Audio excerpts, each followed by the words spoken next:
Hello and welcome to the Untranslatable Podcast. Today we are here recording episode 95, the International School Experience Expose. We'll be talking about what it's like as a student in an international school, some of Jared's experiences, and I'm curious to pick his brain later this episode to find out what that was like, because I only attended public school in the States, so I'm really curious to hear what it's like to be around such an international crowd of students and gain a better understanding of the curriculum and everything else. So this episode is for you if you are curious. Maybe you have children and you're planning on moving abroad and don't know what school to send them to. Maybe you're just curious about what it's like being at an international school. And I think it's very safe to say we have an expert on the scene today, my good buddy Jared. So without further ado, what's going on, Jared? If you're a parent and you listen to this podcast, may God have mercy on your soul. That'd be cool, actually. Hello. Yeah, I did go to international school from 11 to 15. My integral years in my life that made me the man, podcaster, and unemployed person I am that's sitting in front of you actually recording a podcast today. But before we get into that, please, everyone, spread a little love. Follow us on Instagram, Untranslatable Podcast. You could see some cool pics from our experiences in here at Philadelphia, there in Czech Republic, and apparently Switzerland as well. You can. Oh, you said Czech Switzerland. Does that mean Czech Switzerland? I didn't know if Czech that was Republic. Okay, I didn't know if that was in Switzerland or in Czech Republic. We'll get to that later. Yeah, sounds good. Sounds Follow good. us on Twitter, Untranslatable1, the number 1. That's where I post episodes, retweet things. I post songs of the pod. You can find all the latest and greatest songs of the pod. Or you can follow us or you can email us, untranslatablepodcast@gmail.com. All those places, email us, slide into the DMs, give us topic ideas, give us song of the pod ideas, untranslatable ideas. That's great too. But if you want to really spread a little love, 5-star reviews on the iTunes and Stitcher. You know, we had a pretty good rate going. Every now and again we get one. Slowing down, speed it back up. Spread a little love. 5-star reviews, please, so the world can hear about the greatness that is the Untranslatable Podcast. Preach. Yes, sir. Amen. And moving on. So Czech Switzerland is in Czech Republic. Correct. So Czech Switzerland is on the northwestern border to Germany. And so there's Czech Switzerland, and then over the border to Germany is Saxon Switzerland, which is the part of Saxony, which is that area in Germany. And for our listeners out there who are not checking out our Poppin' Instagram page, I posted a couple photos and a few more to come from Czech Switzerland. And I have to say, it is some of the most beautiful views I have seen. These rock formations are out of sandstone and I think maybe also basalt. And they're absolutely beautiful and breathtaking. Mm-hmm. And they have this one spot that's very, very famous. In Czech, it's called Pravčická Brána, which is like, I don't know how to translate Pravčická. It's like a gate. Basically, it's a rock, like it's a gate or like a bridge, but it's made of rock and it's really, really beautiful. Mm-hmm. I'm looking at it right now. Yep. So I went there with my mentor and her son and his wife, and they showed me all around Czech Switzerland. And I have to tell you, man, in a way, I felt like I was back home because we were in small villages. And so that was, I come from, actually Dexter. Now, oddly enough, it's considered a city, which I don't really understand, but it always was called the village of Dexter. Mm-hmm. And that's where I'm from. And so it was nice to be in villages again. Also, the nature there was just stunning. I mean, I felt like I was going through like a mountain fairy tale or something, man. It was great. Yeah, I'm actually looking at the pictures right now, and it is great. So why Czech Switzerland? What's that about? It was on my bucket list. No, but I mean, what is it? Why is it called that? Probably because it's mountainous, like the Czech Alps. Okay. Would be my Alps? Guess. Yeah. Swiss Alps. Okay. Yeah. I was like, I'm more confused now. Right. So you just ask your how did it come about that your mentor and so her son actually lives very close to the Czech Switzerland National Park.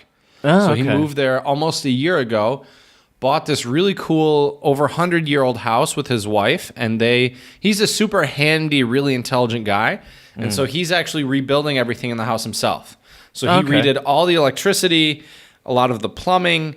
We'll be redoing some of the interior, the exterior as well, putting insulation on the house. So it was really cool to see his house and see, it kind of showed me what he's planning on doing. They also have a huge backyard, which is fairly uncommon here in the Czech Republic. And so they're also hoping to be very self-sufficient. They have a beautiful garden with, different vegetables and stuff planted. In the future, they want to also plant some fruit trees. And so basically, it's been on my bucket list since I've got here to go see Czech Switzerland. And so I had mentioned it early on, and we just didn't have the time in the fall. You don't really want to go in the winter because you're doing all this hiking and it could get dangerous, for one. And two, let's be honest, it's so much more enjoyable to enjoy those views when the weather's nice. Oh, for sure. So not only that though, Jared, I also got to see the oldest rock formation, and it's protecting, and it's one of the oldest, most famous in Europe. And of course, every time I forget the name of it, let me look at. I have a picture of like the little billboard. The billboard was in English, German, and Czech. Let's see here. Oh yeah, Panská Skala, which is it's like the Lord's. What does the English say here? Mansion Manor Rock. Not the smoothest translation, but mansion or Manor Rock. Manor Rock, I guess, sounds best. And it's really beautiful. And because it's also made from volcanic lava, what's crazy about it is it looks almost like you took logs and cut them so they weren't round and put them all together and stuck them straight up. It's really cool looking. Was that on the Instagram? Nope. Don't you worry. I'm planning on scheduling these later, and that will be out there. Most times you say that, I never hear or see these pictures again, so that's the only reason I'm asking. Yeah. Just you wait. I got them. But yeah, and it was funny though. While I was hiking and everything, half the photos I took, I was like, "Oh, this would be cool for the podcast. This would be interesting on the Instagram." I've posted a couple of them, and I'm planning on posting a couple more. My mentor snuck a couple of me like walking around and kind of staring into the abyss, so that might pop up there as well. I do love the abyss shots. That might, right? Keyword, that might pop up there. Jared, some positive encouragement goes a long way. I feel bad sometimes, like constantly asking you to do stuff, because I was like, if he doesn't want to do it, just don't ask him to do it. He doesn't want to do it. I had a pretty fun weekend too.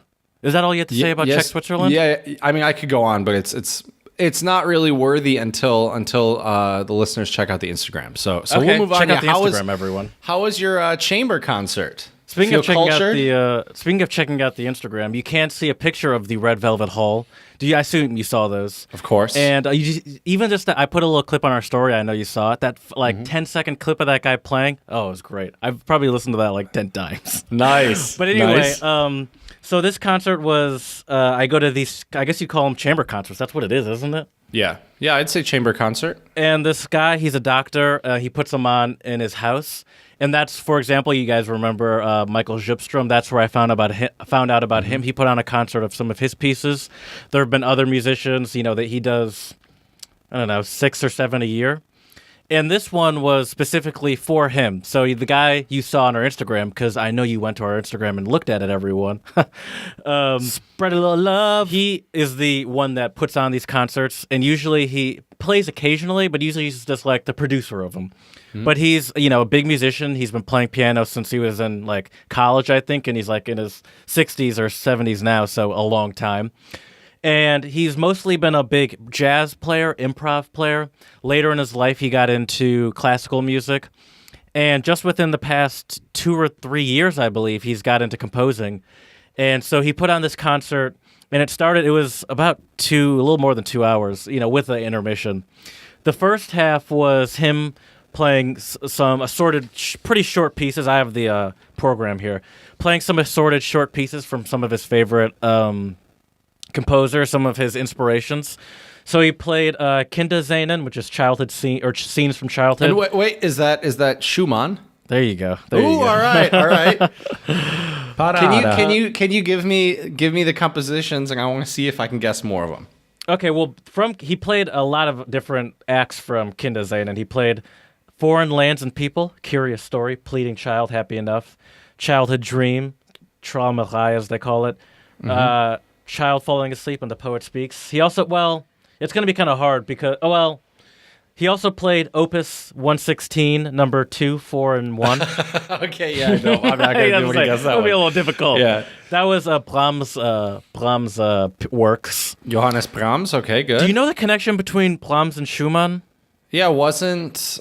He talked about it during... Oh, shoot, I'm trying to remember their age now. I think one of them was the other's teacher, yeah? Yeah, Schumann was Brahms' teacher. Brahms was young, and Schumann was older than him, obviously. And they Brahms showed up at his house one day at Schumann's house, and played something for him, and Schumann was very impressed, and so he started teaching him. But Brahms passed away pretty young, and you mean Schumann? Was it Schumann? Schumann. Brahms was an old man. But I thought we just said that he was the one that. I thought we just said Schumann taught Brahms. Yeah, Schumann taught Brahms. But Brahms the teacher died. Or was Brahms the teacher? Brahms lived to be an old age, my man. Because the Brahms that most of us know has long white hair and this epic beard. And speaking of Brahms, if you're curious about music in Vienna, check out our travel tips episode dropping on Saturday, exclusively focused on Vienna. And Brahms was actually the music director of the Musikverein, or I guess the I don't know how to translate that, music club of Vienna. I think Schumann was the one that died young. So maybe I got it backwards. Maybe I misunderstood his story. So maybe Schumann was the student of Brahms. Right. You're right. So the interesting part of the story was, so it was Schumann that passed away. Brahms said he would take care of Schumann's wife and family, which of course led to a affair. No, I just guess it's not an affair. He's dead, but he ended up having a romantic relationship with Schumann's wife, and she was also quite the pianist. I'm pretty sure. Yes, that's very true. She is also a pianist, and it was just interesting to hear him talk about the stories. He knows a lot about these, but I guess they are his inspirations. So he probably did a deep dive. He's also a very he's a very, at least from what I've heard, sensitive and not. The guy that put on the concert, Dr. Cantor, and he's a very smart and analytical person. He's very creative. He's composing music and loves to play piano. Right. But he's also a doctor, so he has that mix of both the left and right brain. And so he also played I'm sure you can guess this one. Number 2 Minuet. No, that was by Maurice Ravel. Yeah, I wouldn't have guessed that one. The Girl with the Flaxen Hair. No idea. That's Debussy. Okay. Anyone Can Whistle. That's a very different time period. No idea. Stephen Sondheim. Oh, Sondheim. Okay. Someone to Watch Over Me. Not, I always feel like somebody's watching me, but somebody to watch over me. Who is that by? George Gershwin. Oh, okay. And then Somewhere Over the Rainbow, which I'm sure everyone's heard before, by Harold Arlen. And so that was the first half of it, and that was just going over, his inspirations. And, he's a great pianist. So it was very interesting to hear. The second part, he played the stuff that he composed himself. And how was it? And it was impressive. Okay. And so he's been working on this for about 2 years, and now he's actually trying to find... So it has... he actually wrote out this... this is the part of the program, and it has out, his... what each act means. I'm not going to read all of it. But it's 4 different acts, and it's essentially 3 different love stories that all kind of happen at different periods of time, but... Interesting, okay. Sort of relate to each other in theme, and it's almost like this person in this one story also represents this person in the other story. And so he actually is looking also for someone to write the, write a screenplay of it. He's also interesting. Okay. You could very much hear his Sondheim inspiration in it too, through that sort of dialogue through the music. You could really hear that, where it's like, you hear one thing and then like the repetition of it, but that's slightly different, almost like, I mean, they say like that a a lot of music. leitmotif. Oh, there you go. They say that a lot of music, where it's like there are questions and answers and how you write the music, and you can hear that in almost a dialogue-y sense, but he's just playing music.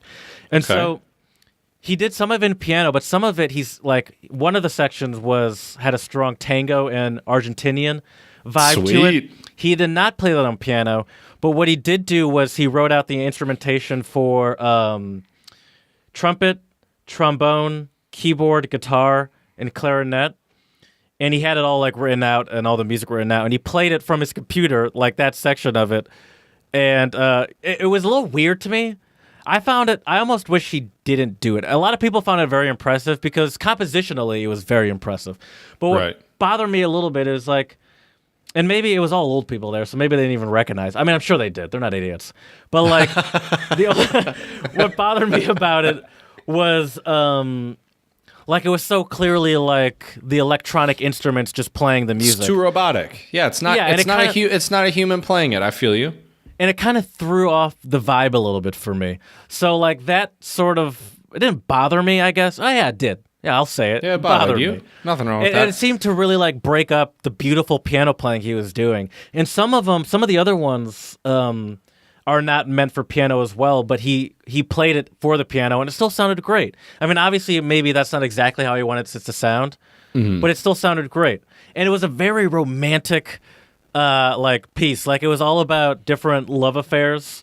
Like, the first one was about the hesitancy of two people getting like a diverse couple. First, he said he pictured it as like some sort of interracial couple, but then he thought, what's more diverse than a man and a woman trying to, get together? And all these old people laughed at that.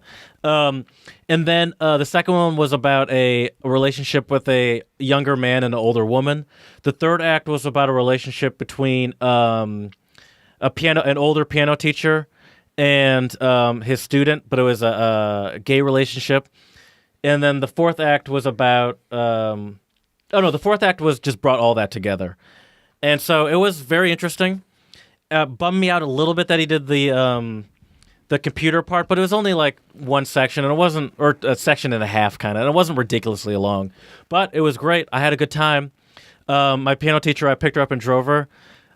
She is great. Let me just start by saying that. But the drive from her place to the concert was about 25, 30 minutes. Mm-hmm. She did not talk for any part of that. I believe She's it. just a very talkative person. Gregarious lady, huh? Yeah, very loquacious. Okay, nice. But it was a great time, and she was very thankful. And it was an inspiration. I love going to these things because it's, especially when, I love going to all of them, but especially when it's like composers, like whether it's that guy or Zupstrom or something like that, because it's just so cool to see not only their creativity and like the intensity of their work and how much, and it's cool to watch them perform it, especially on such a small stage where you're right in front of them, because you can really see the emotion and how much they relate to it. But also, it makes me want to go home and practice for like 6 hours. It's like, I want to do that someday. And so I enjoyed it very much, and I always enjoy these things. And you very well could do that, Jared, for sure. Oh, that's true. I want to add my 2 cents or my 3 cents to all this. So number one, I completely agree with you. I remember when I was studying music in undergrad, I had to do a couple orchestration pieces where I would either take a symphony and break it down to a quartet, or take a quartet piece and blow it up to a symphony. Mm-hmm. And when you hear the playback on the computer, it sounds too precise and too robotic, right? Yeah. Mm-hmm. And so I agree with you with that. And then also, I think it's interesting that you mentioned, he played the pieces that weren't necessarily for piano, but he played them. And I'm assuming because he's a pianist, that's probably his main outlet of composition, right? I mean, that's why so many composers use pianos, because you have such a huge range musically. Mm-hmm. There's 88 keys, is that right? Yeah. Okay. Yeah, it's very versatile with the tones and what's the word, octaves, and how high and low you can go for sure. Yeah, the range, exactly. Yeah, range, that's what I was looking for. And then, but my last question, this isn't really adding my 2 cents, but I'm just curious, what did you learn from the experience? What did you take from it? As it dedication, that's one. I mean, hearing how long he's been doing this, seeing, when he's talking about it, seeing how passionate he is about it, and not only when because in between each act, he talked about like what, it's representing and what he's trying to, trying to portray.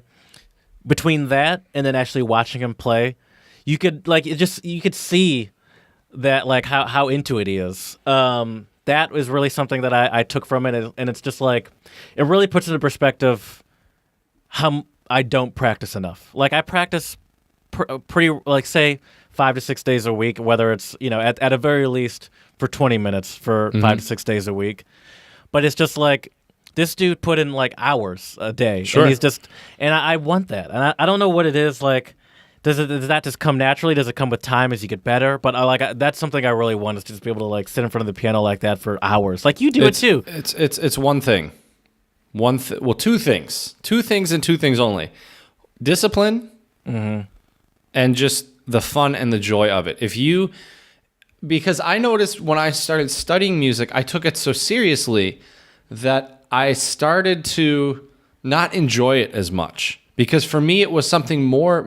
I mean, look, at the end of the day, we create music to say something, to feel something, to enjoy something, to share our feelings with others, things like this, right? And I'm not saying that if you're a composer or an instrumentalist or singer or whatever, that you shouldn't take it seriously. I think by all means you should. But if you're taking it so seriously to the point where there's no more joy in it for you, why are you doing it? Right. And so for me, the big thing is joy. I mean, I sit around, and for any of our listeners out there who play guitar, invest in a guitar stand and put that right next to your couch. Because although playing guitar while you're watching TV or doing something isn't really regimented and disciplined practice, I think it's still good to have the instrument in your hands. And sometimes I've come up with some really cool musical ideas just by, I like to call it noodling, just by kind of noodling around on my guitar. I think you got that from Gypstrom. No, I think that's an old guitar term that people have used for a long time. He used that too. Right. I think that might be just a musician's term then. Just kind of messing around, on the instrument. But yeah, the only other thing I wanted to add is I think it's actually I get where he's coming from when he wants to explain his compositions, but I think that loses some of the allure to them, right? If I write a piece and I tell you, oh yeah, this was about when I was heartbroken because XYZ happened, it doesn't really, in a way, it doesn't really give the listeners their own opinion about the piece, right? If I tell you this is about a gay couple that were a piano student and a piano teacher, that's then what goes into their mind. But I think the beauty of music and art is that it can be interpreted in so many ways. I agree with you. And not only did he talk about, not only did he talk about it between each act, but in between, like each act had a couple scenes. In between each scene, he explained it, and I did think it was too much. I thought that people seem to enjoy it, and I understand why they enjoy it. Sure. And I think he did it also because he wants it to be a screenplay. Like he wants people to write like a story to it. Mm-hmm. But I really do enjoy trying to figure out what is happening, and that's part of the enjoyment of listening to music, especially when it's by, like a composer that you're looking at, like him or Gypstrom. Like when you're seeing them perform their own music. Yeah, I've never seen him perform, but yes, it's the same thing. It's just like with any, not even classical. Whether it could be Joanna Jenkins too. It's part of it is just trying to figure out what it is they're trying to convey and not putting such a clear story on it. Exactly. And I did think I did sort of feel like that took away from it for me personally a little bit. Right. My piano teacher was so inspired though. She was into it. Nice. But not to say I didn't enjoy it, but I wish he didn't say so much because I enjoy trying to figure out what he's feeling instead of him just telling me. Right. Well, and the other thing is too, there's a kind of an interesting rule I heard that, John Mayer say in an interview. He said that his songwriter's rule is he never tells anyone who the song was written about. Right. Mm-hmm. He wrote a song that was on one of his albums And he has a line in there that has something about 22, and so everyone automatically equated that with Taylor Swift, because I think at the time she was 22. And she had that song, I don't know about you, right. but I'm feeling 22. Exactly. But the thing is, like, and he never said who the song was about, because it takes away from it, right? And it makes it less relatable, you know? But yeah, that's really awesome though, Jared. I'm glad you enjoyed it. Glad you took something away from it. But now I think it's time to spread a little love. For sure. Do you want me to start? Absolutely. Let me first start by saying congratulations to all the people graduating from college and high school this year. It only gets worse. But Robert F. Smith... He almost made me spit out my water. Robert F. Smith is here to make it a little better. So... Oh, yep. This is a good one. This is a good did you have one. this one too? No, but I heard about this. Okay, yeah. So it's so funny first. Well, I'll explain that later. But Morehouse College, Robert F. Smith is a investor, entrepreneur, philanthropist, all that good stuff. Millionaire. Billionaire. Sorry, billionaire. Once you're a billionaire, you can start calling yourself stuff like philanthropist and all that. No kidding. Anyway, he gave the commencement speech at Morehouse College, which is a college in Atlanta. During his speech, he said that he would pay off student loan debts for the historically black college's graduating class. The total amount covered for the 396 students is up to $40 million for 396 students. How crazy is that? It is wild. But for a billionaire, that's just pocket change. That's true. And for all those other 396 people, for probably a good portion of them, that probably could stay with them until they die. Right. Yeah. And he said that he's going to pay it off, and he's paying off all these people's graduation debts. And so that all these students, 396 of them, are, that's about as big of a weight as any that can be lifted off of you while you're sitting in your graduation. Oh, definitely. Because that's something that weighs over people forever. You start making a lot of money, but all it means is, you still have to do that math and like, all right, how much of this do I have to take out of my pocket and pay off this college debt? And Robert F. Smith, philanthropist, investor, baller, is paying off all these people's debts, and I think that's awesome. That's 100% baller status right there. Yeah, that's great. And Jared, what the number one factor for success for millennials is right now? Avocado toast. That's number two. Oh, okay. Number one is either their parents paying for their education or paying off their loans, or having a small amount of loan debt. Like my goal, I do have some loan debt. My goal is to pay it off the plan is for 10 years. My goal is to pay it off in 5. Yeah. So I can really cut a lot of that interest out. But for some people, that's not an option. I was very fortunate. My parents helped me out a lot. And but like you said, for many Americans, they will be carrying this debt for 20, 30, 40 years. Who knows how long? And it's really a shame, but it's a great thing what he did to help these people out. So big shout out. I was listening to a podcast just the other day, and this couple, they both went to the same in-state school in North Carolina, and they're 40 now. One of them just turned 40 the other day, and he was saying that he just paid off the final amount of his loan, like his loan debt, and he went to an in-state school, in the state that he lives in, and at 40 he just paid it off, and it's that's awful. Like, he went to the quote unquote cheaper option, right? And it took him till 40 to pay it off. Yeah, it's crazy. It's absolutely crazy. How can you get ahead in life when you're still paying off all that money? And a lot of people will say, well, why did you go to college? Why did you take on all that debt? And it's like, at least in American culture, it's very difficult to get ahead. You can do it. I'm not saying it's impossible, but it definitely is a big help to have a college degree. For sure. But yeah, so my first shout out goes out to the continent of Africa. And I guess a smaller shout out to Tanzania as well, because Africa is actually leading the world in plastic bans. So Tanzania is actually implementing, as of June 1st, the second phase of its plastic bag ban, where visitors are, and this will be interesting for you, I guess, in case you decide to take another trip to Tanzania sometime soon, visitors are advised to avoid packing or carrying any plastic bags, as they'll have to leave these at a designated desk in the airport. And so they're How doing hilarious this. is that, though, where it's like you're on your way back. It's like, can I get my plastic bags back? Right. And then also Kenya has had some efforts to make the country cleaner and greener. And one of the reasons that they're implementing this plastic bag ban is because you can see bags hung on trees and blowing all over the place.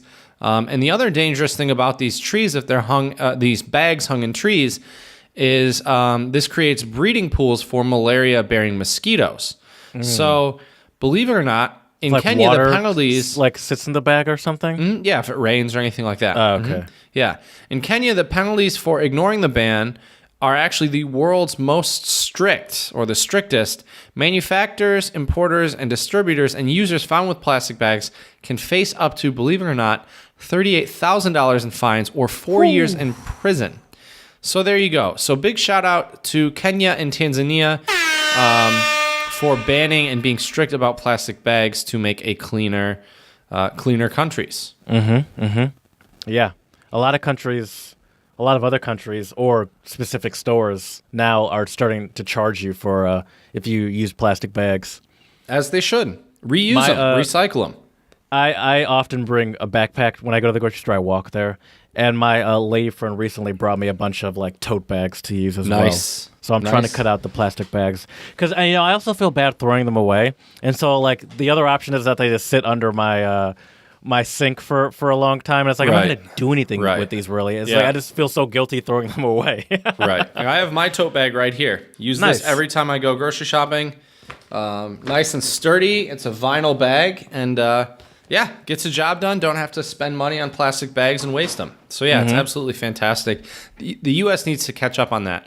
So my next shout out, Jared, goes out to our brothers and sisters in England.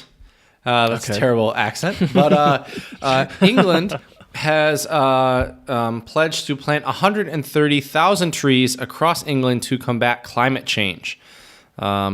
So I think this is absolutely fantastic. There was a grant from the government totaling about $10 million that has been available through the Urban Tree Challenge to help fund this plan over the next 2 years. Nice. I would say our lads and lasses. Do they say lasses in England, or is that Scottish? Do they only say that in Scotland? I thought that was an old kind of UK thing. Was it? Could be. I don't know. I don't know why I even had to add that in there. All right. If I can get my computer to load, then I will talk about the next one. We'll see if I can get it to work. Yes. Oh. Yes. Here we go.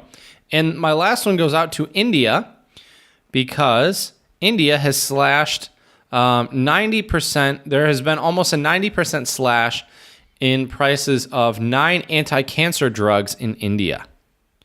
Wow. That's cool. So big shout out to India for cutting the prices of these cancer treatments and medications, something that the U.S. could also take note on. Mm-hmm. Yeah. Listen up, Skrelly. Skrelly the snake. I think he's out of there, isn't he? Yeah, I think he's in jail, actually. Good. Well, Jared, I think we've spread enough love. Now I think you know what time it is. My favorite. I'll start, I guess. Why not? Go for it. My first one is Hausa, which is spoken in Nigeria and Niger. Haki daka lena shikan soni maka ido. That literally means, do you know what that means? Just kidding. The grass which you disregard will injure your eye. Huh. Okay. So is this basically like the thing that you don't pay attention to is most likely to be, will hurt you or yes. No? Yeah? Yes. But I'm going to need to be a little bit more specific than that. The judges want a little bit more. The judges, okay, I can see that in the Harry Potter closet. The judges are not pleased. All right, there's not a lot of space in here. I mean, but you're on the right track. Very much so. Okay. So it's kind of like what you overlook will end up biting you in the ass, for lack of better. I'll give it to you. Okay. But this is what the actual meaning is. No man or thing is too insignificant to be altogether disregarded. Yeah. Okay. So you were on the right track, but Okay. I think you got it the second time. The judges, they're nodding their heads. Okay, good. Well, thank you, judges. So mine is Portuguese for you today. I thought I would change it up a little bit. Obrigado. This was kind of my friend did not give me this one, but I was chatting with a very good friend of mine, Andrea from Brazil. And so I figured, why not tossing a Portuguese one today? So this one, and I think you can guess what the word means, Jared. We'll see if you can read between the lines and figure out how it's used. So the word is combinado. Like combination or combined or something? Combined, very good. But how do you think they use it? Like you're going steady with someone? Nope. Okay. Nope. That's You like a good how guess, I though. whipped out the antiquated slang there? Right, going Like steady. our last episode. That was not our last episode. That was 2 episodes ago. Combined. That's not like the opposite of like going Dutch, but like, Nope. So Jared, either give me a clue or give it to me. If we so say, we need to record another episode sometime in the near future.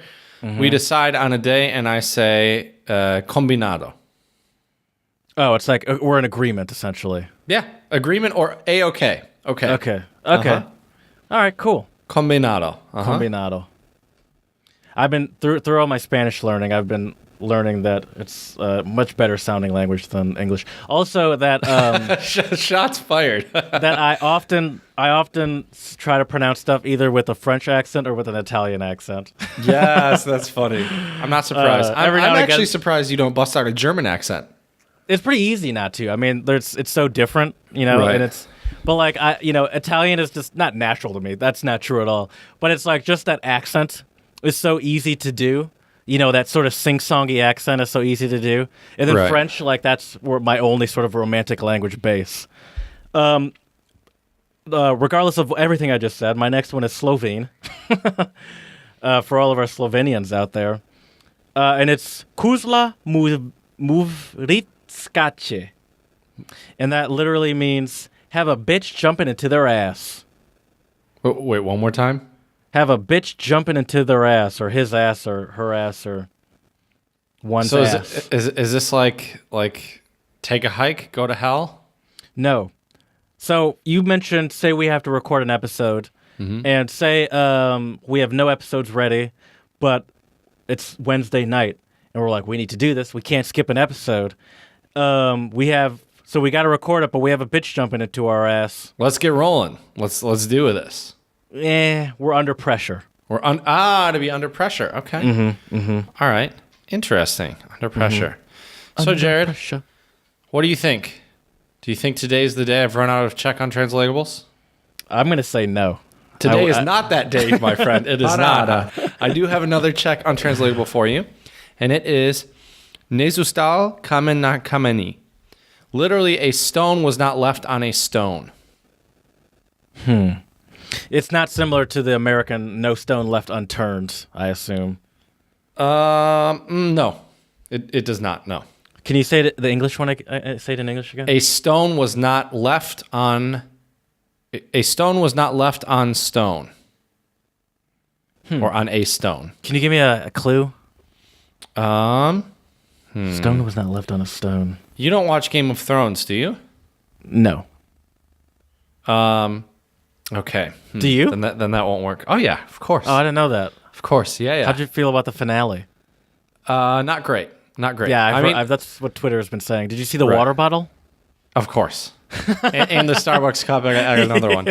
I feel like the water bottle was just trolling at that point. Probably.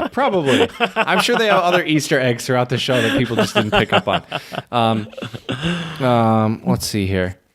Well, you know what, Jared? I'm going to take it back and say I'm going to give you a single stone was not left unturned. I'll give it to you. It's like nothing was missed, nothing was forgotten or according to avoided. this, though, it says the phrase refers to a great change, often a destructive one, after which nothing is the same as before. Okay. But then they continue as if an earthquake or an attack demolished everything, and therefore not a single stone was left unturned. Yeah, I don't think I got that right though. Okay. I think you were right not to give it to me. The judges agree. Okay, they're not feeling that one. Fair enough. That's all I got for our untranslatables. Do you have any left today, Jared? I'll save it for next time. We got more important things to talk about here. Not That more is important, true. but other things. That is true. So, Jared, let's start off by giving the listeners a brief overview of your international school experience. So where were you? You mentioned how long, but if you could just mention that again. And then I would also I'm curious, and I would really appreciate knowing what was the like makeup or demographic of your peers, and also the teachers, because maybe the teachers weren't all German, I would assume. No. So when I was a young boy, at the tender age of 10 or 11, probably 11, we were sitting at dinner one day, and my mom and dad told my sister and I that we'd be moving to Germany like over summer, and I'd be starting my next school year in Dusseldorf, Germany. And 11-year-old me was pissed. I was 11 now I think about it. I was definitely 11. I had just started 6th grade, and I just started a new middle school. And just the idea of starting a new school is so daunting, especially at that young of an age, especially Sure, someone of like course. me that suck. By the way, me as a child is no different as far as making friends and being outgoing. So the idea of I'd finally made friends and I got to do this all over again. So I was real mad and real scared, obviously, but I didn't know any better. I was a child. Sure. And so I moved to Germany the summer of 2004. That's 2011. 2004. It was a pretty big culture shock at first, obviously. I spent the first month in Cologne for our German listeners. And that was just during summer, so no school or anything. But that was my parents worked in a city called Kerpen, which is very close to Cologne, actually way closer to Cologne than Dusseldorf. But then we got it's time to move into our house, and then we moved into our house in a city called Meerbusch, which was a suburb right outside of Dusseldorf. And so I started school, and the very first day we had to meet in the auditorium, and I was standing outside before school started, just waiting. I got there early, and there was one other kid that I saw standing out there too, and he just walked up to me, and he was like, "Hi, I'm Mick." His name was actually Mitsuaki Nishikawa, but he goes by Mick, and he spoke English perfectly, and he's like, "Are you new here, waiting for going to the the auditorium or whatever?" I was like, "Yeah." He's like, "You want to be friends?" And I was like, "Sure." And Mick and I were essentially pretty much, not, I wouldn't say fully best friends, but he was one of my closest friends my entire time I was there. And I still owe him so much for just being that person, because I would have never done that. But, it was interesting too, because it was an interesting look into something that I had not experienced and not even really taken fully into account, and I'll get into this later. But he was Japanese. He grew up entirely in Japan up until that point. But his English was perfect. He was speaking English just like normally, because in Japan he had also gone to an international school, and so he had grown up essentially speaking English since he was a young boy. And my makeup of friends or my class just in general was, it was super diverse. There were, I'll say some of the big ones, there were a lot of Japanese students, a lot of Korean, some French. The Japanese students, was that because of the automotive industry? I think it was because of a lot of industries. I don't think it was just automotive. I was too young to fully know. For example, Mick, he didn't, I don't fully actually know why he moved to Germany, speaking of being one of my closest friends, because, I think his stepdad had spent time in Germany before when he was younger, because Mick's dad was a sculptor, that was by profession. So he wasn't there for some sort of industry thing other than, he was an artist. I'm not going to say it was just automotive, but I'm sure that was some of it. There were also a good amount of Koreans. I think that was a lot because of LG. There was a big LG. Okay. The LG. The tech firm, right? Yeah, computers. Not computers. TVs, phones. What else do they make? Dishwashers. There was a big LG office in Germany somewhere, and so there were a lot of Koreans. I had some British friends, some French friends, a couple from the Scandinavian countries, some Finnish, some Swedish. No Danish. I don't think I had any. I don't think I knew anyone that was Danes, Danish. huh? And I'm sure I'm missing a bunch. Russian. Some Russians. Пожалуйста. A good amount. Пожалуйста. A good amount of Turkish because there's a large Turkish community in Germany. But yeah, I mean, any country you can name. I'm sure I've missed a bunch. Some of them probably being my close friends, I've probably missed out. But yeah, it was very diverse. And then there was also, as far as teachers go, surprisingly not as diverse. Some Australian too. Surprisingly not as diverse because there was German teachers were obviously German. That was easy. Right. Most of the language teachers were from that country. So I took French as well. All the French teachers I can think of off the top of my head were French. One of them was my friend's mom. That was weird going to their house. And anyway. And then a good amount of American teachers. A good amount. I had a couple from Australia. You gonna hook a brother up with a job at Dusseldorf International School? Well, they don't even. I'm a nobody to them now. A good amount of British, Australian, New Zealand. One or two from New Zealand. Actually, there was a couple. They were teachers from New Zealand. They were married and they got divorced while they were still there. That was that's awkward. A little messy. They seemed to get along. It wasn't like they were like yelling in the classrooms or something. Right. But they did definitely get divorced. So, yeah, it was just a very diverse group. I'm still trying to think of other countries. Not that it really matters, but just think most countries you could think of. So can I ask you then, what was... I'm assuming that the language of instruction in the regular courses like, history or math or science or whatever were English, yeah? Correct, yes. Okay. And how were a lot of the students' English levels? Were there any of them that seemed to really struggle with the English language, or were all of them pretty proficient? It was pretty varied. I mean, some of the people there showed up like I did. Like they showed up, but, from non-English speaking countries. So, like, there were people, I can think of a couple Japanese people off the top of my head that were in the same situation as me. They were sitting at home one day and were like, hey, you're going to Germany. And so they had just been grown up in, for example, I'm thinking of specific Japanese people. That's why I'm saying Japanese. But there were people from various countries. Some German people like that too. But like, they just grew up in their normal school system. And then it's like, well, now you got to speak English and learn in English. So there were students that had that were coming in with almost nothing. And they did have obviously specific classes for those students. That was a more intensive English teaching class. Nice. Because it's sort of unfair, but it's also the reality of things. But then there are also a large amount of people like Mick, where their English was so good that this was interesting culture shock for me. I did have experiences though where, and I learned to stop doing this quickly. I thought people were. People's English was so good that a few people I just called American. I remember specifically this one girl was like, "You think I'm American?" Whoa. And she's like, and I was like, "I don't know, your English is really good." She's like, "I'm from Norway." You jerk, Jared. How inconsiderate. I don't know. Everyone's English was so good. How culturally insensitive. So I never really experienced accentless English non-native English speaking before. Yeah. Like they didn't have an American accent. And that became clear later once I became more aware of different cultures and accents and stuff. Right. But they were accentless. It was just nothing. Yeah. And, I think they probably learned standard English, which, isn't British. It's not really American. I know what you mean. I have a friend, and I cannot usually peg her accent. Right.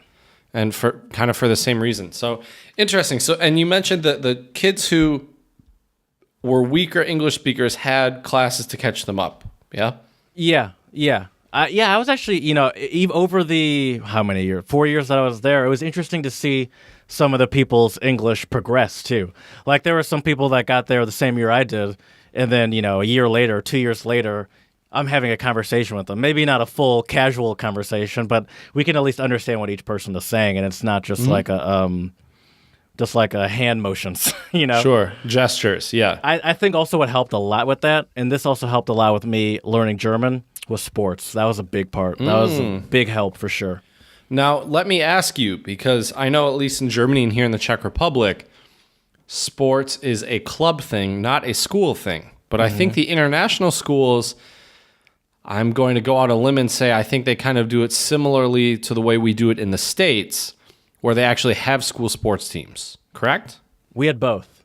So we had Sportverein, which was sport club, and that's where our school team played against the clubs in the the Dusseldorf area, and that was playing against your traditional German teams. And then we also had something called Nieces, which was, I don't know what that stands for. Look it up. But we played against, I didn't mean you specifically, by the way. I just meant for our listeners if they care. We played against other international schools. So we played against some of the big international schools I remember playing against. The Hague. We had a huge rivalry with The Hague. They had a very good soccer team. Okay. And it got physical a couple times. Who usually won? Let's not talk about it. Okay, fair enough. And then we, Amsterdam, Frankfurt, Antwerp. There was one in Sweden. I can't remember what it was called. Did you play any in Belgium? Rotterdam. That's Antwerp. Antwerp's in Belgium. Oh, duh. Okay. Rotterdam was another one in the Netherlands. Those are the ones that come to mind. And so that was international schools. And I believe I talked about that a little bit because I remember mentioning that we stayed with some of the, our teammates' families. That was always, it's always awkward. Actually, Mick Miner, which is on all of my social media and stuff, that came from one of those soccer trips. We did a soccer trip to Amsterdam. And they had Mick croquettes and all these weird Dutch foods with Mick in front of it, and so we were saying Mick in front of a bunch McDonald's, of people. right? Yes. Yeah. And so we were saying Mick in front of a bunch of random things, let's get onto the Mick bus. And someone called me Mick Miner, and it kind of just stuck. And and people called me that for a long time after that. And my mom even calls me Mick Miner from time to time. Not gonna lie, when I first saw that on Facebook, I had seen it so many times. For some stupid reason, I thought that was your last name. I was like, friends. Right. You're not the only one. I had legitimate friends where I was like, that's not my last name. A year or two into knowing this person, I'm like, wait, what? I feel so betrayed. Right. I actually heard that exact line from people. Right. But yeah, Mick Miner was not my real name. But yeah, so the English levels varied widely. And I quickly learned also to spot accents, even when they don't have a specific accent, to be like, well, their English is perfect, but that's definitely not an American. That's just generic. I know how to speak English very well. Mm-hmm. And so yeah, that was interesting. It was also great because that's really where my untranslatable career started. I learned a whole bunch of. Either I learned weird sayings from classmates. Don't ask me because I don't remember any of them. I was just going to ask you. Okay, could you preface that? Or people would say sayings directly translated, and we'd be like, "What?" Right. Sure. So that happened a lot. We know very well here that does not work. Yes, for sure. And so I did get a lot of that when I was younger. And it was a good experience though. It was cool. I'm trying to think. Well, there's plenty of other stuff I can talk about, but these are all going to be non sequiturs. Well, I got some more questions for you. Don't you worry. Okay, please. So we discuss a lot about language here on our podcast, and I'm curious, what was language instruction like for French? You also had to take German, I'm assuming too, yeah? Mm-hmm. It was interesting. What were those classes like? Yeah. Because it almost seemed like they were you had to take German and then you had to take some other language, French, Spanish. I think there were probably other ones too, maybe Japanese.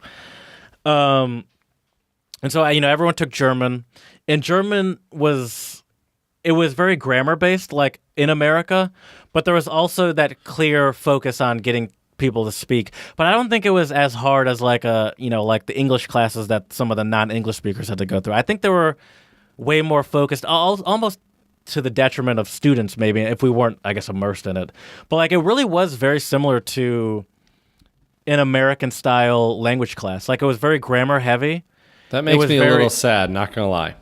But I don't think there was a need to put that focus on speaking because we were already immersed into it. I think it made sense in the time where it's like, that's fair. We don't really need to teach you how to speak it. Like you can't avoid it. You're like, so we're gonna teach you how to speak it properly.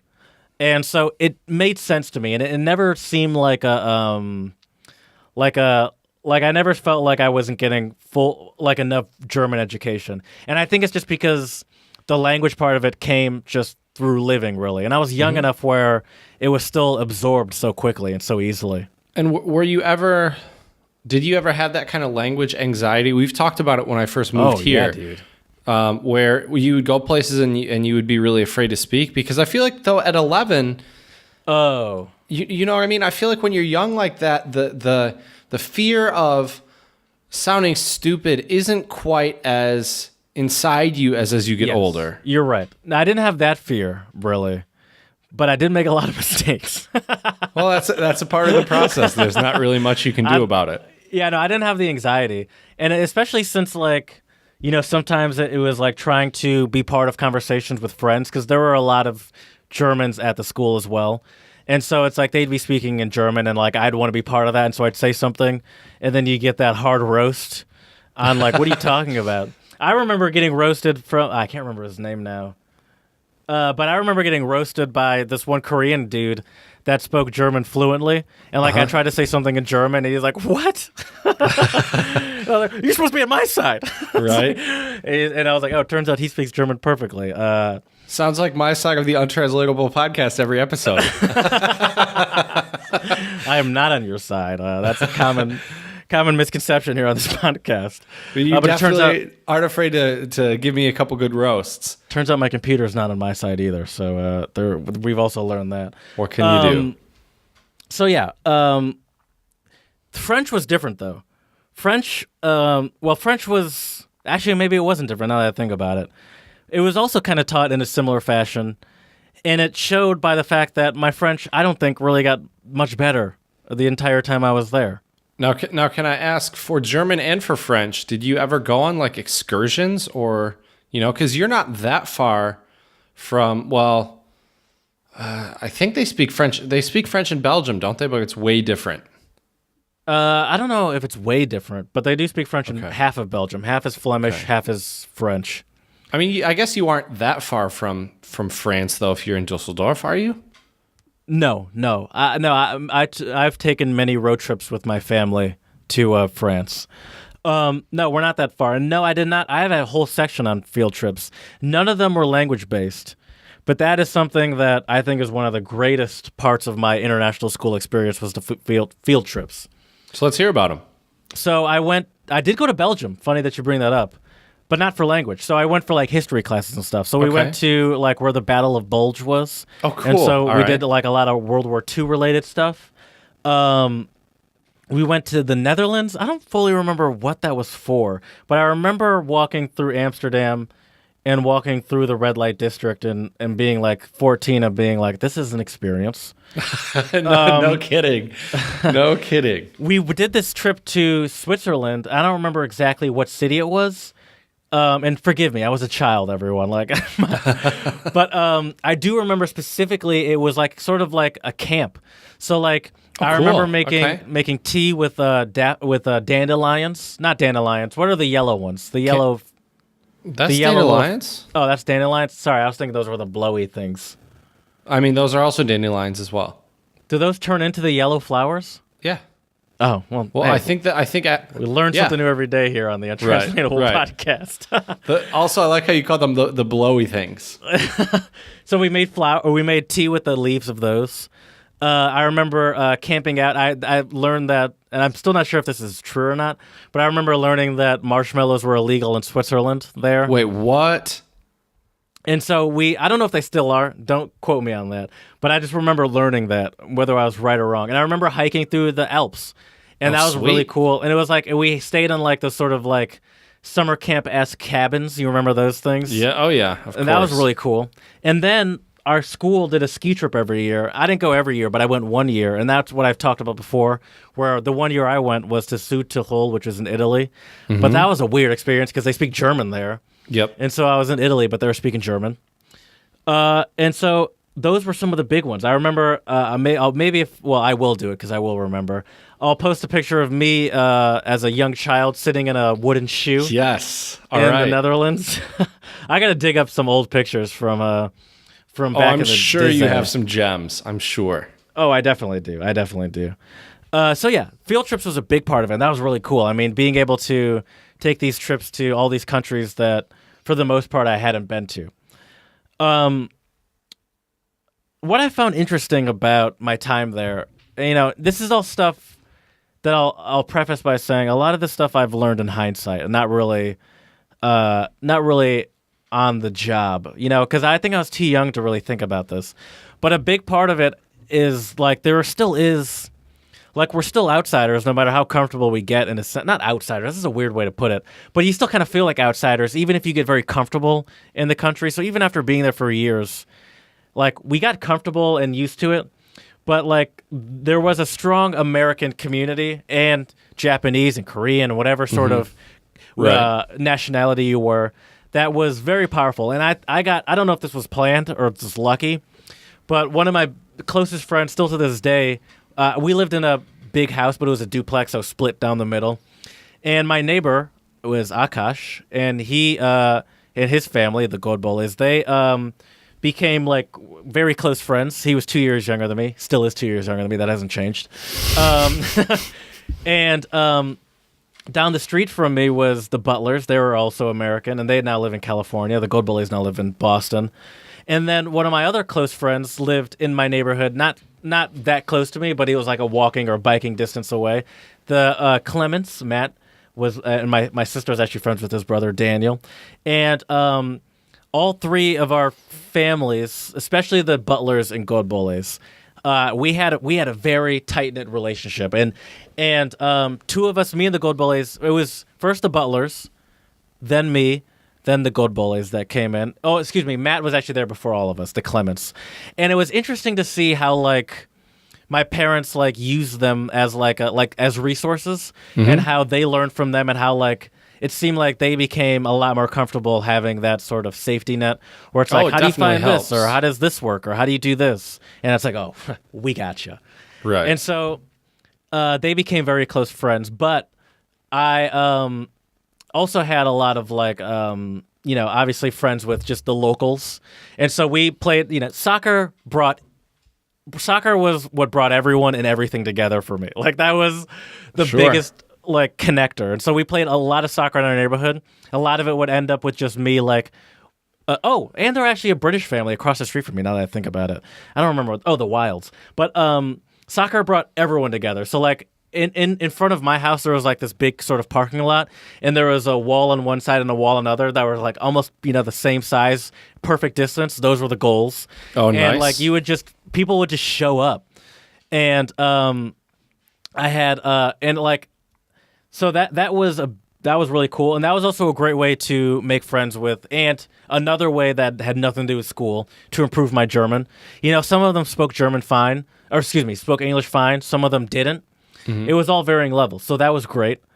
And, just playing soccer, I cannot stress enough how much that really played a role. Right. I'm trying to think. Do you have any more questions? Because that's really all. I have some other things about coming back, but that's really all I have about being there.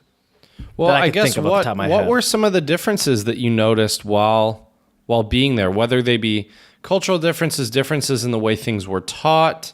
Maybe it was still very similar to like an American school. I have no idea. Like I said, I've never been a student at an international school. So what are some of the similarities and differences between American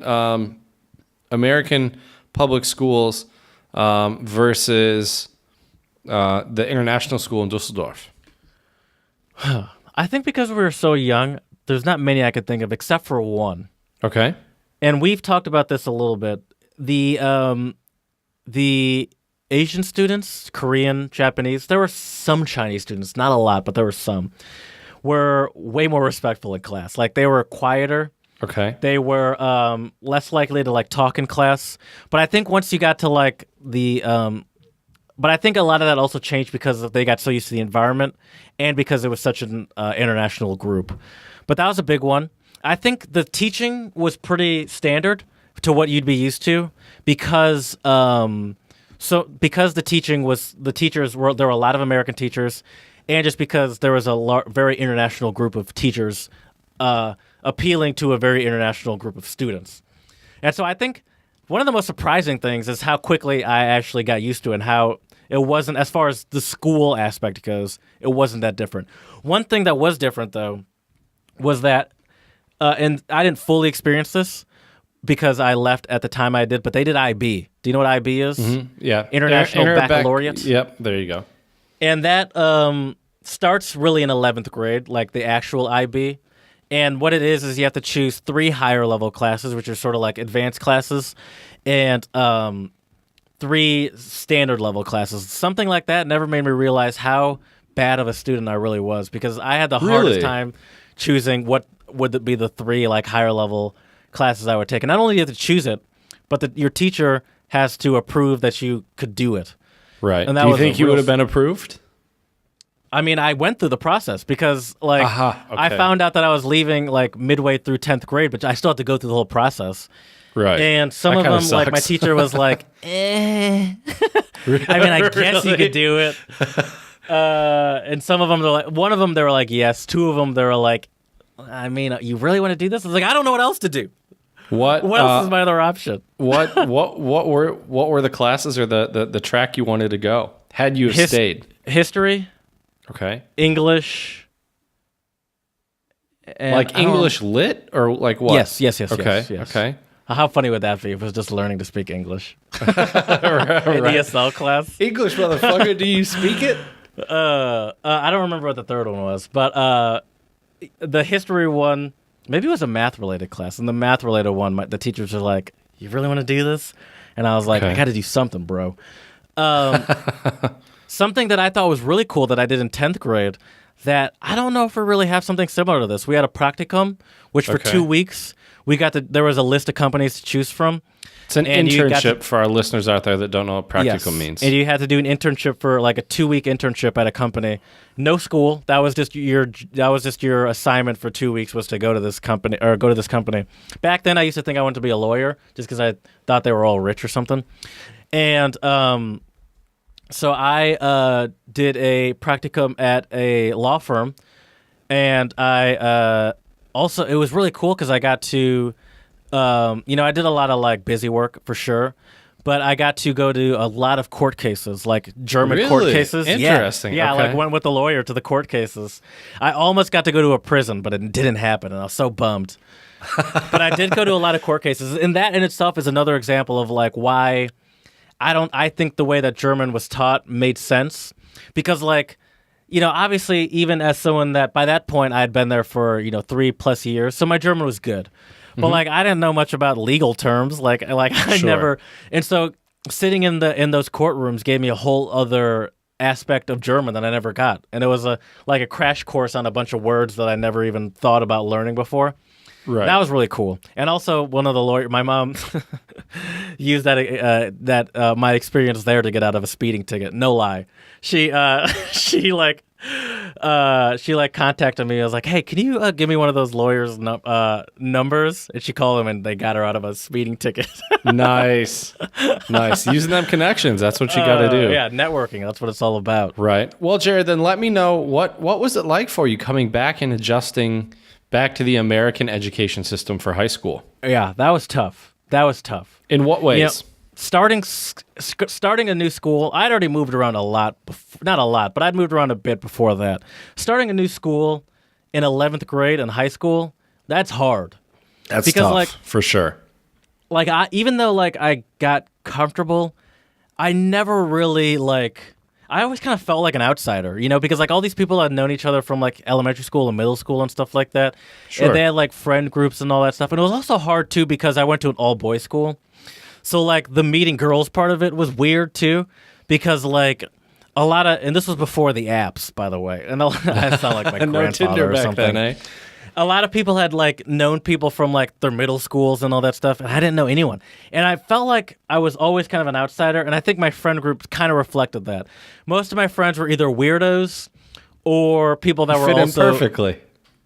Thank you. Or people that were also like new around my time as well. Okay. Dude, the first, I don't know, 2 weeks of school, I sat at lunch by myself, just completely. Oh, But that was, bro, it was really my that makes fault. me so sad. It was my fault. I'm not putting it on the students. It was my fault.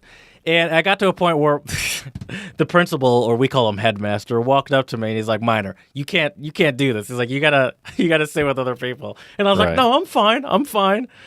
I could totally see you doing that too. Do you want to add to the? Why am I bringing this up? Yep, bring it up, bring it up. I want to hear it now. So I did have like a friend group, and it was really weird because we had everyone kind of sat at the same lunch table all the time, and so if there were ever in a situation where a good part of my lunch table wasn't there, a few other people would sit at other tables. There were a couple. Oh no, I don't want to bring this up. Bring it up. Come on. There were a few times where I would either not eat lunch or just go somewhere else, or a few times I would eat lunch in my car. I would literally either take it to my car or I would just use that excuse to leave like lunch. I would leave campus during lunch, which you're not supposed to do, and go to like McDonald's or something. Actually, one time I did that with one of my friends, and we actually I did it twice. We saw one of our teachers at the same place. Oh, and that's too funny. One time they were like, "If you do it again, you're going to be in trouble." The other time, she kind of laughed it off. Right. But those two teachers were very good friends, and they were talking about, one of the teachers brought up, "Hey, remember that one time I saw you at blah, blah, blah?" And the other teacher was like, "Wait a second, I saw him too." Oh, that's great. That's great. But yeah, no, it was just... Like, it wasn't... I don't want to make it seem like I was some, like, full... Like, I wasn't... I had a bad Full-fledged weirdo? time. Well, I was a full-fledged weirdo. But I wasn't, like, a full-fledged outcast or anything like that. Right. Like, I had friends and stuff, and, like, on the weekends, I had friends to hang out with. But, like, I never really felt like I fit in, you know? Like, it always felt like I was just, like, a... sort of like the new kid. And... Yeah. I actually asked, before I went to, like, a all-boys private Catholic school... I asked over summer if I could go to a public school. Well, I don't remember which, but one of my parents was okay with it. The other one's like, "No, you're going to go to this school." I really don't remember who said what. But I really did want to go to a public school. I thought that would... I'd never done that before, and I thought it would be a change of experience and one I've always wanted. And I didn't get interesting. I can tell you that much. It's interesting. And in my head, I was like, "It's going to be so much cheaper." What do you mean you don't want it? Right. Well, they just want the best for you. I get it. Actually, speaking of which, I would have gone to the school that the person that started us doing the travel series, Alex Yaw, she went to Seaholm. That's the school I would have gone to. I lived in Birmingham when I came back. Interesting. Mm-hmm. I can totally understand though too about when you come back you feel like you don't belong. I kind of felt that way a little bit when we came back after Vienna, to be honest, because you have these experiences that no matter how interested and engaged the people are in your stories of your experiences, they'll never experience them or truly understand it unless they've gone through something similar, right? Mm-hmm. And how many high school kids in the States can say that they spent, what was it, 4 years at an international school in Germany, right? So it's tough. And also, like you said, especially high school is a difficult time in general, let alone when you come there and you're brand new. And it's funny, Jared, I actually befriended most of my good friends. If you do a little bit of Facebook creeping, you can find most of my friends in high school were foreign exchange students. And I think I gravitated towards them. I've met two of them. Right. And I think I gravitated towards them in a way because I felt kind of like Mick did, where I was like, these people don't have friends. I'm also curious about their culture and would like to learn, about their culture. And some of my best friends in high school, Lasse was from Germany, Felix was from Germany, Alejandro was from Spain. Robert? Robert, well, yeah. I guess Robert, I consider him wasn't different an exchange because he student. wasn't an exchange student. But yeah, my best friend throughout high school was my buddy Robert from Chile. But he was still like thrust into a weird experience right. for him. And he was he was one of the ones that it was easy for me to become such a good friend with him because we both had two of the same interests, tennis and playing guitar. And so we automatically gravitated towards each other. When you have those, like you mentioned with soccer or football, when you have those mutual interests, it's so easy to make friends and become very close with them as well. I will say, though, once again, one thing that really helped when I came back to the U.S., sports. That's always helped. Soccer, especially since now that I'd played in Germany for 4 years, I was way better. Not than everyone. That's ridiculous. But I was like one of the better players on the team just because I had just I think in Germany I played soccer year round, like against teams year round. Sure. So I had way more experience. And it's just way more intense playing in Europe than it is playing level, in America. Exactly. The level of play is so much higher. So I was in Europe. I was good on I was one of the top players on my team, and I think that helps just to, one, not be considered a weirdo, and to two, to help make friends. Another thing I'll say, though, something that I thought about a lot is I often, and this is probably even after I graduated college, but I often wondered, like, what would I have been like if I had just not been to Germany and just spent my entire high school, middle school career in America like most kids. I feel like... You're looking at him. Oh, God. I'm so glad I lived in Germany. Oh, God damn it, Jared. I don't think that's true, though. I wouldn't be speaking German. I mean, the only reason I started learning German was because I lived there. I wouldn't have the perspective I have. I probably wouldn't be doing this podcast. Like, I just think about all that stuff, and I feel like that it was it made such an impact on, like, my personality and who I am now. Mm-hmm. Like, I can't even picture or consider, like, what I would have been like without it. Because I feel like I would have been... I don't know. I just feel like I would have hated... Like, Germany... Having lived in Germany, me would have hated having only lived in America, me. Right. Well, and that's why I think I was searching for these opportunities to go abroad as I got older. Because I didn't have the opportunity when I was younger. Mm-hmm. I went to Germany for the first time when I was 14 with my parents. 2 weeks. And I really loved it. And I thought, I need to come back here and I need to learn the language. And I'm really happy you went to Germany because I don't think we would have... One, we obviously wouldn't have this podcast. Mm-hmm. Two, we would not have studied abroad in Vienna, Austria, which still to this day, it blows my mind that it was a complete coincidence. We did not discuss it beforehand. We just happened to bring it up at like dinner or something. No, I think it was after the study abroad meeting. Because I asked you, I was like, so where do you think you're going? Because I knew you were going to a German-speaking country. And you're like, Vienna. And I was like, no way, me too. So it was good. And I think it probably gave you less culture shock, maybe also less of a honeymoon phase. You can correct me if I'm wrong, but when you went to Austria, because you had been there and done that. For me, it was...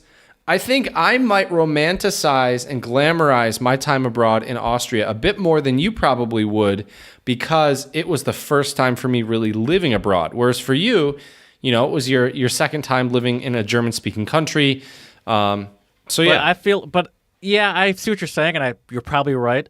But I think a lot of that has to do with the fact that you're also there for a year and I was there for a semester. I feel like I would romanticize it way more if I was there for the whole year. That's true. Because, it wasn't my first time being thrust into like a new country like that.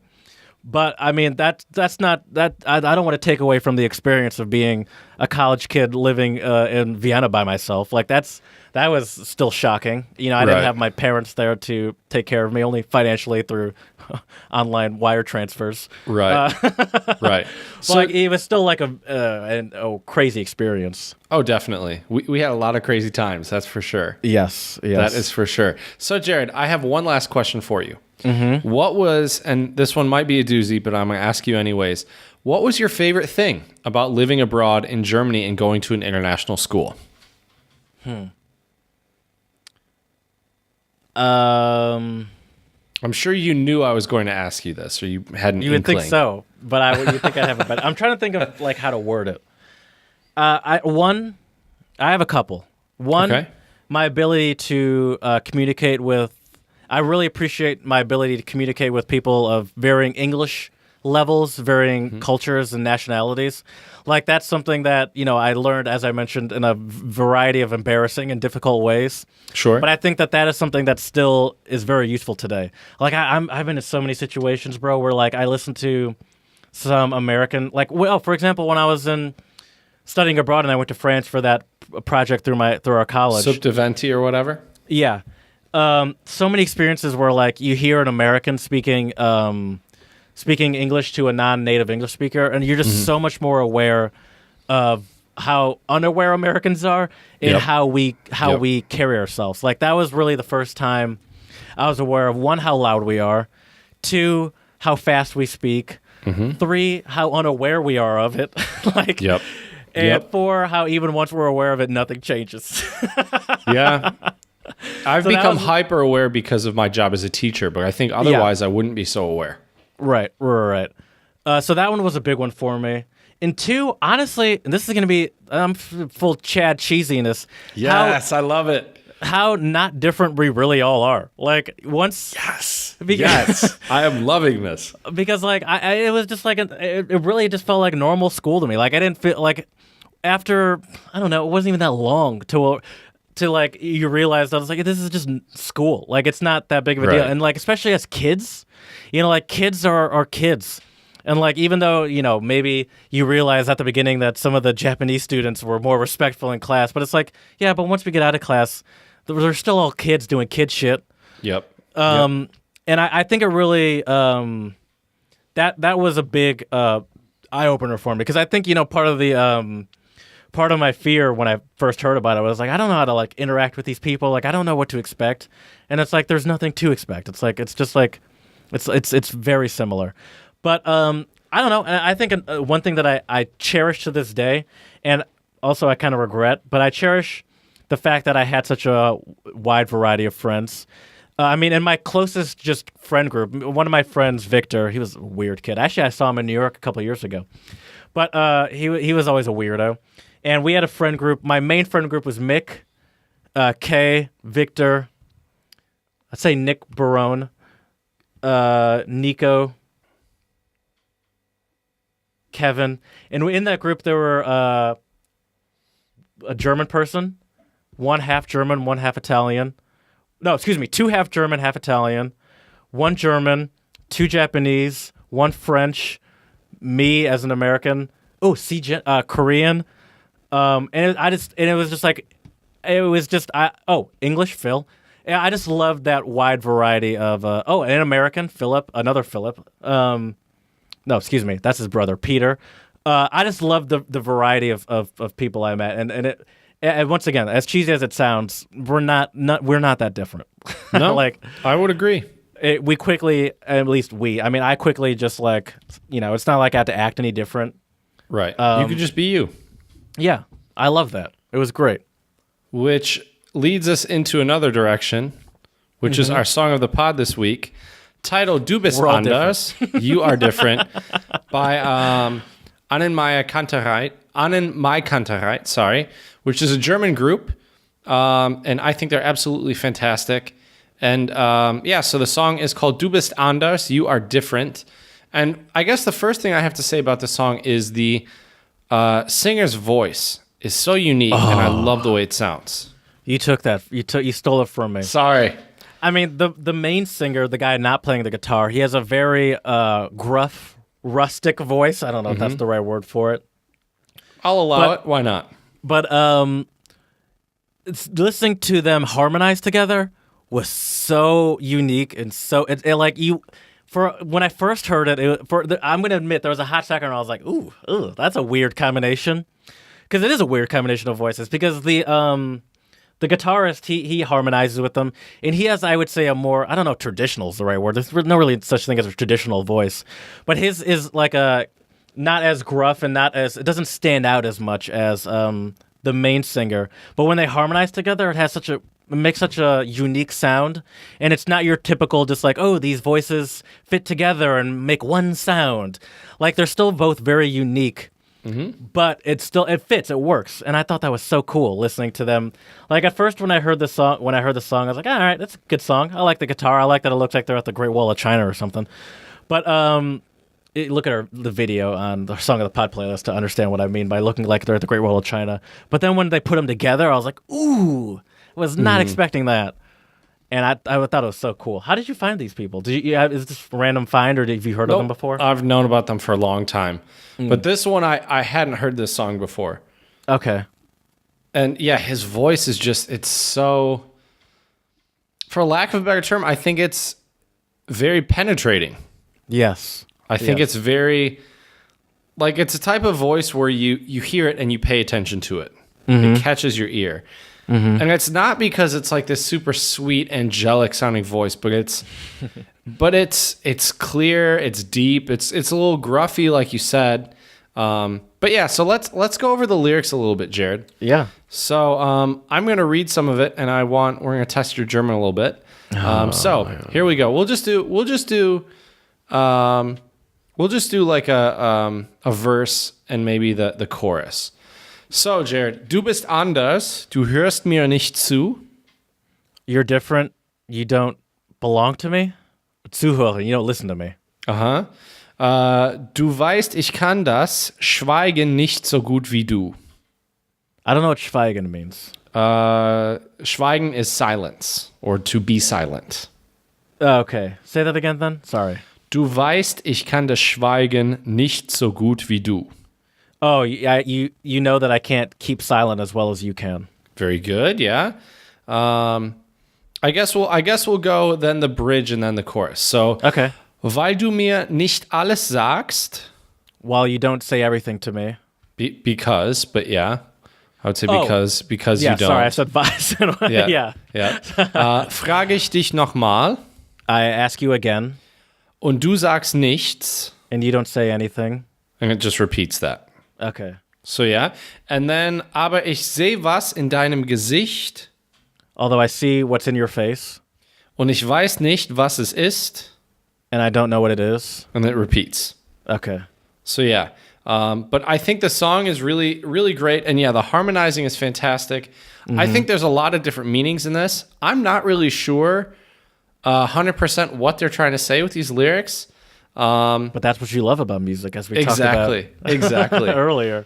Exactly. So check that out. Du bist anders by Annen Mai Kantereit on our Twitter, Untranslatable One, and also our YouTube playlist for many, and the majority of that playlist are international songs in other languages.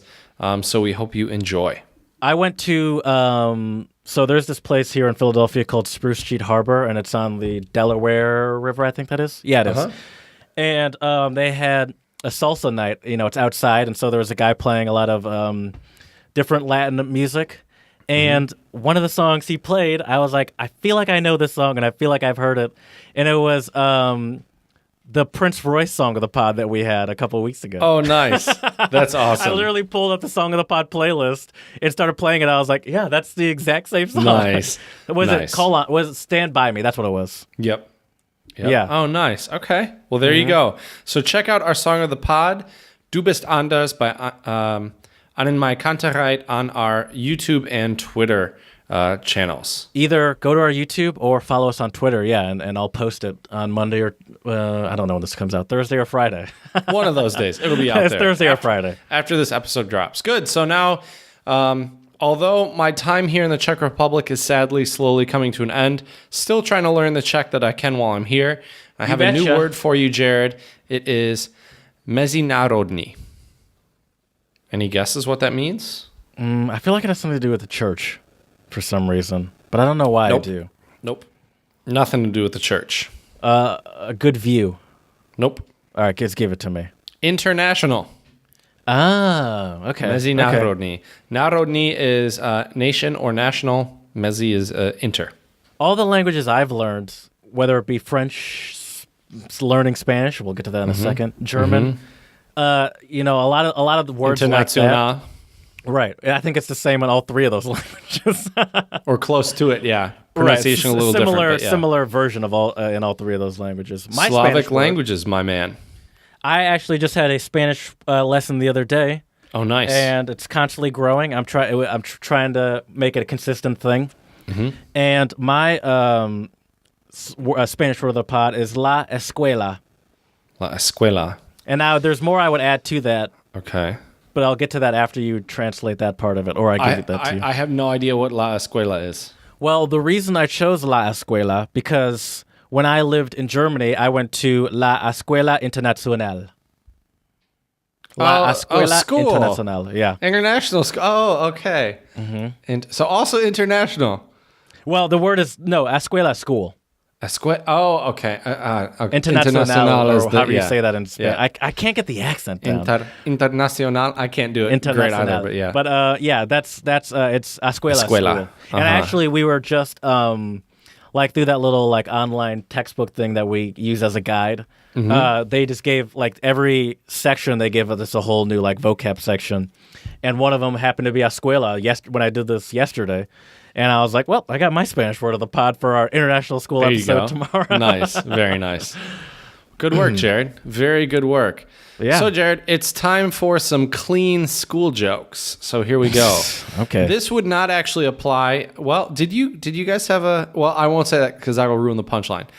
We can talk about it after. So, how do bees get to school, Jared?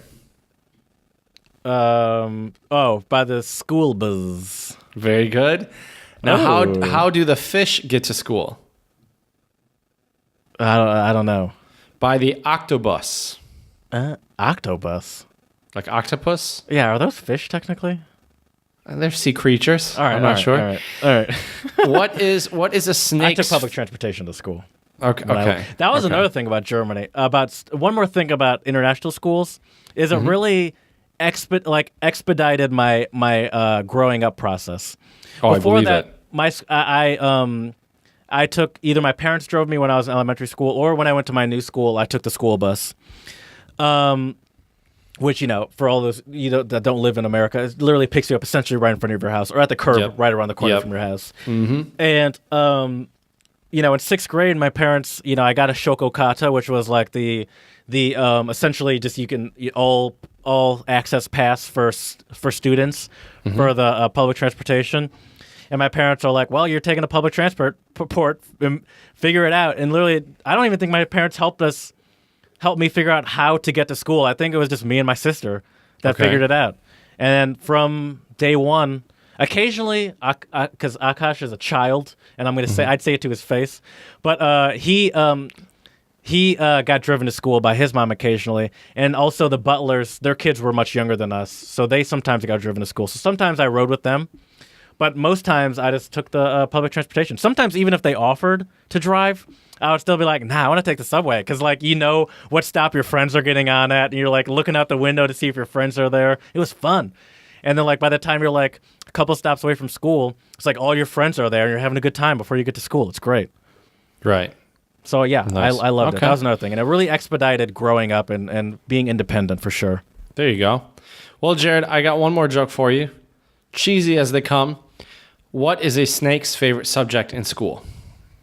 Do you want me to ruin it? Because I feel like I can get this. Go for it. Science. I would say history. Oh, okay. But I would say both. I would say both would work. Double. Yes, double. Double drum, little drum, triple. There we go.